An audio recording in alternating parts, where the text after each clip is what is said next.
ഭാരതം കണ്ട അതുല്യരായ രണ്ടു മഹാഗുരുക്കന്മാർ, ശ്രീനാരായണ ഗുരുവും രമണ മഹർഷിയും. ഒരു നൂറ്റാണ്ട് മുൻപ് ഇരുവരും തമ്മിലുണ്ടായ അപൂർവ കൂടിക്കാഴ്ചയിൽ ഇവർ അന്യോന്യം പറഞ്ഞതെന്ത്? മൗനം കൊണ്ടുള്ള അപൂർവ സംഭാഷണത്തിന്റെ കഥയാണ് ഇന്ന് പറയാൻ പോകുന്നത്. സ്വയം തിരിച്ചറിഞ്ഞ രണ്ട് ആത്മാക്കളുടെ ഒത്തുചേരലായിരുന്നു ആ കൂടിക്കാഴ്ച. ഇരു ഗുരുക്കന്മാരുടെയും ജീവചരിത്രകാരന്മാർ ആ സംഭവം വിവരിക്കുന്നുണ്ട്. എങ്കിലും വിശദമായ വിവരണം വിരളമാണ്. 1948 ശിവഗിരി മാസികയിൽ സ്വാമി മംഗളാനന്ദ എഴുതിയ കുറിപ്പിൽ സംഭവം കൂടുതൽ വിശദമായി വിവരിക്കുന്നു. സ്വാമി മംഗളാനന്ദയോട് രമണ മഹർഷി നേരിട്ടു നൽകിയ വിശദാംശങ്ങൾ അനുസരിച്ചായിരുന്നു ആ കുറിപ്പ്. 1916 ശ്രീനാരായണ ഗുരുവും ചില ശിഷ്യന്മാരും രമണ ആശ്രമത്തിൽ എത്തിയത്. കാഞ്ചീപുരത്തുണ്ടായിരുന്ന ഗുരു അവിടെ നിന്ന് മദിരാശിയിലേക്ക് പോയ ശേഷമാണ് തിരുവണ്ണാമല സന്ദർശിച്ചത്.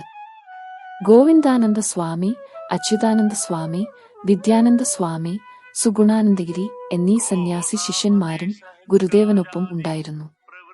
17ാമത്തെ വയസ്സിൽ തിരുവണ്ണാമലയിൽ എത്തിച്ചേർന്ന രമണ മഹർഷി അതിനുശേഷം ആ മല വിട്ട് മറ്റെവിടേക്കും പോയിട്ടുണ്ടായിരുന്നില്ല. അത് അറിയാമായിരുന്ന ഗുരുദേവൻ ശിഷ്യന്മാരോട് ഇങ്ങനെ പറഞ്ഞു: നമുക്ക് മല കയറി മഹർഷിയുടെ അടുത്തേക്ക് പോകാം. പഴനിസ്വാമി എന്നറിയപ്പെടുന്ന ഒരു മലയാളിയായിരുന്നു രമണ മഹർഷിയുടെ സഹായി. ശ്രീനാരായണ ഗുരു അടിവാരത്തിലെത്തിയ വിവരം പഴനിസ്വാമിയാണ് മഹർഷിയെ അറിയിച്ചത്. രമണ മഹർഷി അടിവാരത്തിലേക്ക് പുറപ്പെടാനൊരുങ്ങിയപ്പോഴേക്കും ഗുരുസ്കന്ധാശ്രമത്തിൽ എത്തി. രണ്ട് മഹാഗുരുക്കന്മാരുടെ കൂടിക്കാഴ്ച. ഇരുവരും എന്തു പറയുമെന്ന് അറിയാനുള്ള ആകാംക്ഷയിൽ ശിഷ്യന്മാർ. രണ്ട് മഹർഷിമാരും അല്പനേരത്തേക്ക് മുഖാമുഖം നോക്കി നിന്നു. ഇരുവരുടെയും ആദ്യ സമാഗമമായിരുന്നു അത്. പക്ഷേ അവർ ഇരുവരും ഒരു വാക്കുപോലും പരസ്പരം സംസാരിച്ചില്ല. മൗനം കൊണ്ടു തന്നെ അവർ പറയേണ്ടത് എല്ലാം പറഞ്ഞു. കാണേണ്ടതെല്ലാം കണ്ടു. അറിയേണ്ടതെല്ലാം അറിഞ്ഞു. ഗുരു ഒരു മരത്തണലിൽ മാറി ഇരുന്നതേയുള്ളൂ. ഗുരുവിനൊപ്പം വന്നവർ രമണ മഹർഷിയുടെ അടുത്തു ചെന്ന് അനുഗ്രഹം വാങ്ങി. അവർ തിരിച്ചുവന്നപ്പോൾ ഗുരു ചോദിച്ചു: എല്ലാവരും കണ്ടോ? കണ്ടു. ശിഷ്യന്മാർ സന്തോഷത്തോടെ പറഞ്ഞു. അപ്പോൾ ഗുരു ഇങ്ങനെ പറഞ്ഞു: കൊള്ളാമല്ലോ, എല്ലാവരും കണ്ടു, നാം മാത്രം കണ്ടില്ല. ഗുരു രമണ മഹർഷിയെ കണ്ടതാണല്ലോ, പിന്നെ എന്താണ് കണ്ടില്ല എന്ന് വീണ്ടും പറഞ്ഞത്? എല്ലാവരും ഇങ്ങനെ തന്നെ ചിന്തിച്ചു. നമുക്ക് നമ്മുടെ കണ്ണുകൾ കൊണ്ട് നമ്മെ തന്നെ കാണാൻ ആവില്ല. താനും രമണ മഹർഷിയും ഒന്നുതന്നെയെന്ന് ഉറപ്പുള്ളതുകൊണ്ടാണ് ഗുരു അങ്ങനെ പറഞ്ഞത്. അദ്വൈതാനുഭവത്തിന്റെ നിർവൃത്തി അനുഭവിച്ചിരുന്ന ഗുരുവിന് എല്ലാം ഒന്നു മാത്രം. സർവവും ഒന്നുതന്നെ എന്ന് ഉറച്ചവർക്ക് രണ്ടാമതൊന്നില്ലല്ലോ. ഗുരു മരത്തണലിൽ തന്നെയിരുന്ന് എന്തോ എഴുതിക്കൊണ്ടിരുന്നു. ഈ സമയത്ത് രമണ മഹർഷിക്ക് അരികിലിരുന്ന് ചില ശിഷ്യന്മാർ ശ്രീനാരായണ ഗുരു രചിച്ച മുനിചര്യാ പഞ്ചകം, ബ്രഹ്മവിദ്യാ പഞ്ചകം എന്നീ കൃതികൾ ചൊല്ലുകയായിരുന്നു. ഉച്ചയ്ക്ക് ഊണിനുള്ള സമയമായി. മരത്തണലിൽ എഴുതിക്കൊണ്ടിരുന്ന ഗുരുവിനെ ഊണുകഴിക്കുവാൻ അന്തേവാസികൾ ക്ഷണിച്ചു. നാം ഇപ്പോൾ അങ്ങോട്ട് വരുന്നില്ല എന്നു പറഞ്ഞ് ഗുരു എഴുതിക്കൊണ്ടിരുന്നു. ആ വിവരമറിഞ്ഞ് മഹർഷി ഗുരുവിനടുത്തേക്ക് ചെന്നു. ഊണ് കഴിക്കാൻ വരാമല്ലോ എന്നു പറഞ്ഞു. ഉടനെ ഗുരു എഴുത്തു മതിയാക്കി എഴുന്നേൽക്കുകയും എല്ലാവർക്കുമൊപ്പമിരുന്ന് ഊണ് കഴിക്കുകയും ചെയ്തു. ഗുരുവും രമണ മഹർഷിയും തമ്മിൽ സംസാരിച്ചതെന്തായിരുന്നുവെന്നു പിന്നീടൊരിക്കൽ മംഗളാനന്ദ സ്വാമി രമണ മഹർഷിയോട് ചോദിച്ചു. എന്നോട് വേറൊന്നും സംസാരിച്ചില്ല, എല്ലാം അറിഞ്ഞവരായതുകൊണ്ട് അവർക്കൊന്നും സംസാരിക്കാനുണ്ടായിരുന്നില്ല. ഇതായിരുന്നു മഹർഷിയുടെ മറുപടി. എല്ലാം അറിഞ്ഞവർ, എല്ലാം അറിഞ്ഞവർ. ഈ വാക്കുകൾ മഹർഷി ആവർത്തിച്ചു പറഞ്ഞു. ഊണിനു ശേഷം ഗുരു പുറത്തു മരത്തണലിൽ വിശ്രമിച്ചുകൊണ്ടിരുന്നപ്പോൾ ഗുരുവിനു ഒരു കമ്പിസന്ദേശമെത്തി. രമണ മഹർഷി അത് വായിച്ച ശേഷം ഒരു കടലാസിൽ മലയാളത്തിൽ എഴുതി ഗുരുവിന് കൊടുത്തയച്ചു. ഏതോ ഒരു ക്ഷേത്ര പ്രതിഷ്ഠയ്ക്ക് ഗുരുവിന്റെ അനുഗ്രഹം അഭ്യർത്ഥിച്ചുകൊണ്ടുള്ളതായിരുന്നു ആ സന്ദേശം.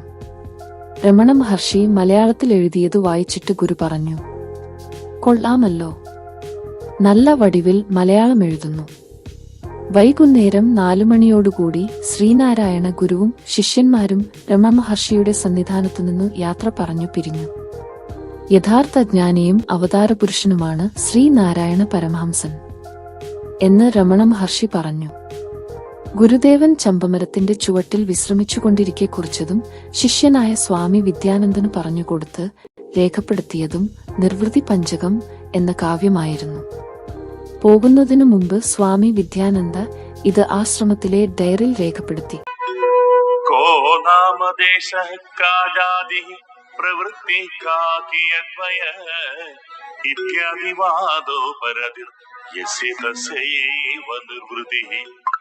ശ്രീനാരായണ ഗുരുവിന്റെ കൃതികൾ രമണ മഹർഷി തന്റെ നോട്ട്ബുക്കിൽ കുറിച്ചിട്ടിരുന്നു. ശ്രീനാരായണ ധർമ്മം 305 ശ്ലോകങ്ങൾ രമണ മഹർഷിയുടെ നോട്ട് ബുക്കിലുണ്ടായിരുന്നു.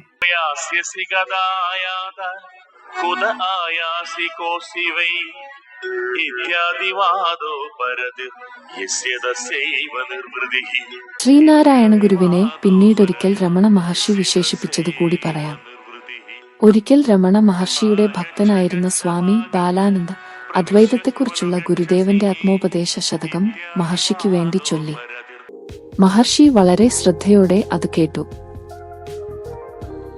ചില വരികൾ കേട്ടപ്പോൾ തുടയിൽ കൈകൊണ്ട് അടിച്ച് സന്തോഷം പ്രകടിപ്പിച്ചു. അപ്പടിത്താന് അപ്പടിത്താന് എന്ന് പറയുകയും ചെയ്തു. കാവ്യത്തിന്റെ മധ്യഭാഗത്ത് എത്തിയപ്പോൾ രമണ മഹർഷി എഴുന്നേറ്റുനിന്ന് പറഞ്ഞു, പെരിയോർകൾ പെരിയോർകൾ. മഹാപുരുഷൻ എന്നാണ് പെരിയോർകൾ എന്ന വാക്കിന്റെ അർത്ഥം. ഇരു മഹാഗുരുക്കന്മാരും പരസ്പരം എത്ര ആദരിച്ചിരുന്നു എന്ന് ഈ സംഭവം നമ്മെ പഠിപ്പിക്കുന്നു. ആരാണ് വലിയവൻ എന്ന് ശിഷ്യന്മാരും ഭക്തരും പരസ്പരം തർക്കിക്കുന്നത് വ്യർത്ഥമാണെന്ന് മനസ്സിലായല്ലോ.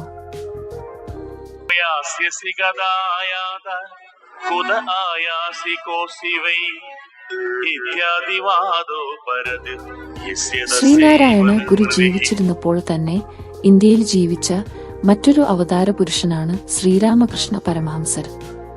സ്വാമി വിവേകാനന്ദന്റെ ഗുരുവായ പരമഹംസദേവനെക്കുറിച്ച് ശ്രീനാരായണ ഗുരു പറഞ്ഞത് എന്താണെന്ന് അറിയാമോ? ആ കഥ അടുത്ത വീഡിയോയിൽ. ഒന്നും നഷ്ടമാകാതിരിക്കാൻ സബ്സ്ക്രൈബ് ചെയ്യൂ. ഉടനെ വീണ്ടും കാണാം.